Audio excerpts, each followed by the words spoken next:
This week's focus for the grammar bits is on appositives, which is my favorite smiley face trick.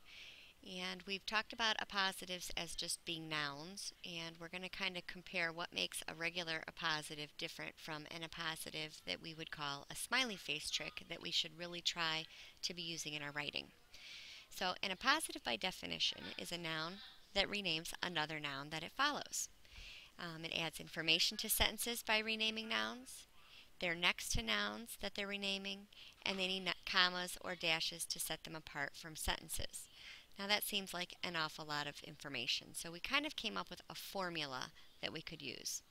When we're looking for an appositive, or when we're writing an appositive, we want to write or look for a noun that has a comma right after it, that then has some kind of a phrase, and within that phrase there's another noun. And that noun goes back and renames the noun that it follows. Sometimes, if it's in the middle of a sentence, it'll end with a comma, and other times it'll end with a period. So this still looked like a lot of information and can be kind of confusing, so the best way to tackle this is to try some examples. So students had a handout that we practiced, and we went through and highlighted the appositive. So we had to look for a noun. I see a noun here, Avon, and then I see another noun here, snail. And both of those nouns have commas at the end of them. So I'm looking for, within this phrase, is there a noun that tells me what Avon is, or is there a noun over here that tells me what a snail is? And it looks to me like a rather small snail is going to be the appositive, and that snail is going to be the word that renames Avon. Now we could take appositives out and just read the sentence, Avon read a book every day. But without the appositive, we really don't have a lot of information about what or who Avon is. So appositives can add a lot of description. The next one, Keith, the boy in the rumpled shorts and shirt, did not know he was being watched as he entered room 215 of the Mountain View Inn. I see Keith has a comma after it and a phrase, and shirt has a comma after it and a phrase. So now I want to see, is there a noun within this phrase that tells me what Keith is? And it looks like it does. Keith, the boy in the rumpled shorts and shirt.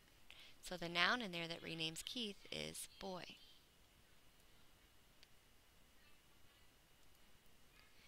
And the girl probably had plenty of practice in the alleys of the rusty ruins, the ancient ghost city from which the Smokies launched their incursions into the city.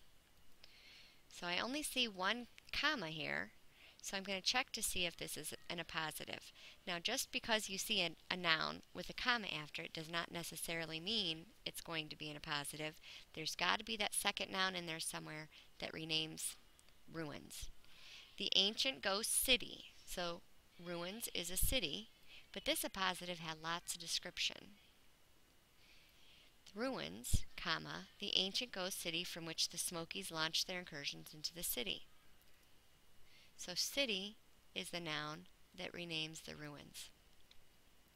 And the last example on this page. Every year, Harry was left behind with Mrs. Figg, a mad old lady who lived 2 streets away.